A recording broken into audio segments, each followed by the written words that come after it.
Hello friends, welcome to back our YouTube education channel. आज की इस वीडियो में हम करने जा रहे हैं standard 7th maths assignment chapter number 8 and chapter number 9। इस वीडियो में हम सॉल्व करने वाले हैं।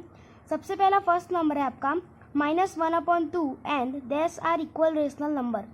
तो यहाँ पे -1/2 और ये सब में से जो कौन सा है जो इक्वल रेशनल नंबर है, मतलब -1/2 और कौन से दोनों इक्वल हैं। तो पहले है आपका 1/2 और 1/2 आपका इक्वल रेशनल नंबर नहीं है, क्योंकि इधर माइनस और इधर प्लस है। यहाँ पे आपका -2/1 है तो ये भी नहीं है इक्वल। 2/3 है तो ये भी इक्वल नहीं है। लेकिन यहाँ पे जो आपका ऑप्शन डी है वो है -3/6। ठीक है, तो अब 3 1 जा 3 2 जा 6, मतलब अगर आप इसे कट करोगे तो आपका आंसर आएगा -1/2। तो ये जो -3/6 है वो इक्वल टू में है, मतलब -3/6 और -1/2 बराबर है, यानी कि यहाँ पे आपका आंसर है ऑप्शन डी। सेकेंड नंबर है rational number between 1/8 and -4/8 dash number set. अब यहाँ पे -1/8 और -4/8 ये दोनों जो रेशनल नंबर है उनके बीच में ये सब में से कौन सा नंबर आता है। तो देखो -1/8 है, इसके बाद आपका आएगा -2/8, -3/8, -4/8। ठीक है, तो यानी कि ये दोनों के बीच में आपके कितने रेशनल नंबर है, 2 रेशनल नंबर है, -2/8 और -3/8।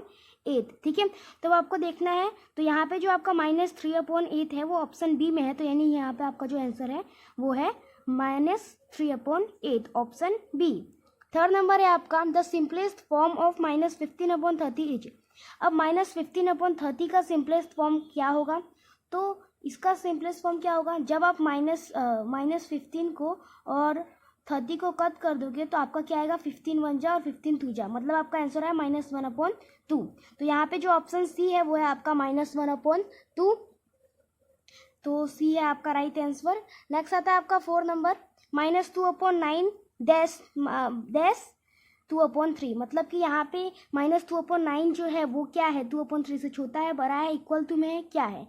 तो ये जो है ये आपका -2/9 जो है वो 2/3 से छोटा है। ठीक है, इसके लिए यहाँ पे ये वाली साइन आएगी ऑप्शन बी की साइन। ठीक है, अब क्यों छोटा है, क्योंकि जो माइनस के नंबर होते हैं वो प्लस के नंबर से छोटे होते हैं, जैसे कि ये बात तो आपको पता ही है।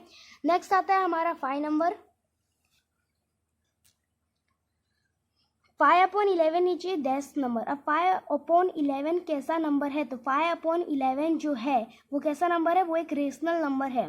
नेक्स्ट है -1 3/7 इज डैश नंबर। अब ये आपका कौन सा नंबर है, ये जो -1 3/7 है वो कैसा नंबर है, तो ये जो है आपका कौन सा नंबर है, ये 6 नंबर का आपका आंसर है रेशनल नंबर। दोनों के दोनों यहाँ पे जो है वो फ्रैक्शन है और फ्रैक्शन रेशनल नंबर के अंदर आते हैं, यानी कि ये आपका रेशनल नंबर हुआ। 3.5 है इच ए, 3.5 क्या है, तो 3.5 भी एक रेशनल नंबर है, तो यहाँ पे रेशनल नंबर आंसर आएगा। 8 नंबर है देयर आर डैश। अब कितने रेशनल नंबर आते हैं 0 और 4 के बीच में, तो देखो अभी यहाँ पे जो 0 और 4 के बीच में रेशनल नंबर जो आते हैं वो होते हैं इन्फिनाइट। अब आप बोलोगे कैसे, तो देखो अभी जैसे कि हमको पता है कि 0 और 4 के बीच में 3 नंबर आते हैं, 1 2 3। ठीक है, ये 3 नंबर आते हैं। लेकिन अगर यहाँ पे जब मैं 0 के नीचे 1 रख के उसे मल्टीप्लाई कर दूँ और ऊपर और 4 के भी नीचे 1 रख के उसे वही नंबर से मल्टीप्लाई कर दूँ, तो जो नंबर होगा वो बड़ा हो जाएगा। ठीक है, तो ये चीज़ मैं आपको नंबर लाइन पे शो करके बता देता हूँ कि मान लीजिए ये ऐसी नंबर लाइन है और यहाँ पे है 0, यहाँ पे है 4। ठीक है, अब यहाँ पे 1 है, 2 है, 3 है। अब देखो 0 और 1 के बीच में बहुत सारे नंबर आते हैं, टोटल 10 नंबर्स आते हैं 1 to 10 तक, और फिर यहाँ से यहाँ तक भी टोटल 10 नंबर्स आते हैं। और अगर आप इसे और जूम करोगे, यानी 0 और 1 के बीच में जो नंबर आते हैं और जूम करोगे तो यहाँ 10 आते हैं, और जूम करोगे तो यहाँ ये दो नंबर के बीच में भी, ये दो लाइन के बीच में भी बहुत सारे नंबर आते हैं। ये दो 1 2 है ना, ये 1 और ये छोटा 2, इनके बीच में भी बहुत नंबर आते हैं।